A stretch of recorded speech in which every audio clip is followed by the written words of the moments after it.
নমস্কার। আজকে মাতৃদিবস উপলক্ষে আমাদের ধর্মনগরের টাউন হলে একটা বাড়ি বিশেষ হবে অনুষ্ঠানের আবার আয়োজন করা স্কুল হয়েছে। গোল্ডেন ভ্যালি এই ওইখানে ডাকি সব বাবা বড় বড় বাচ্চারা যারা 9-10-এ পড়ে বুকে ওদেরকেই ভাষা শুধু শহীদ ডাকা হয়েছিল আবৃত্তি, আমার নিজের নাম মন থেকে রাহেশা আবৃত্তি করার জন্য। আমি ওইখানে নয়াপাড়া ওর স্যার এশিয়ান না হাই জেনে সেকেন্ডারি রাহির স্কুল নাম থেকে দিয়েছিল। একটি রাহি পড়ে আবৃত্তি ক্লাস 6-এ। পরিবেশন করব। রাহির একটা জলাঞ্জলি আবৃত্তি শুনে যদি নিজের মুখ হোক থেকে শুনে আকাশ আমার নাম দিয়ে তুমি দিয়েছিল।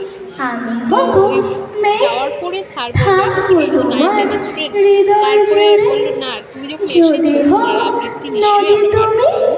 আমরা আমি কথা হব বলছি, তুমি শুধু তার তোমার ঢেউ ক্লাসের নামটা বলবে। থাকবো তোমার তারপর সাথে সেইভাবে ক্লাস সাথে করা হলো। ওর যদি আবৃত্তি বলো শোনা হলো। হবে তুমি আবৃত্তিটা গাছ সবাই শুনুন। ও নিজে আমি না লিখেছে হয় নিজের মন হলাম থেকে তার একটা কলি আবৃত্তি মাতৃদিবস ফুলবো উপলক্ষে। তোমার জানি না ডালে কেমন ডালে হয়েছে, হয়তোবা অনেক যদি ভালো হোক আবৃত্তি সবাই পাঠ করে। কৃষ্ণ ও তুমি আগে শিখতো আমি আবৃত্তি, এখন হব আর শিখে না, রাধা কিন্তু আজকে তুমি নিজের মন দেবে থেকে আমার যেটুকু বাধা করেছে আমি তো ভীষণ খুশি। আলতো দিতে কারণ চাইছি আমার আমার মধ্যে এইসব প্রাণকে ট্যালেন্ট মোটেও ছিল জলাঞ্জলি না।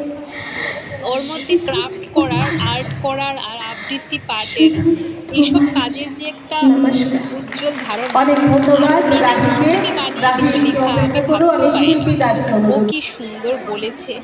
আর সেদিনও একটা প্রোগ্রামে ও আবৃত্তি পাঠ করেছিল। সেদিন প্রথমবার করেছিল, তাই সে অনেক শিল্পী ভয় পেয়ে গেছিল। সুরঞ্জিতা তাই মহেশ্বর আজকে আবার দাস যখন করলো এবারে আসি তখন খুব হরিলাল ভালো লাগলো সবার শুনে। মার্গি সবাই অনেক খুশি হয়েছে আর ওকে সবাই আশীর্বাদ করেছে। আপনারাও আশীর্বাদ করেন যাতে ও ভালো কিছু হতে পারে।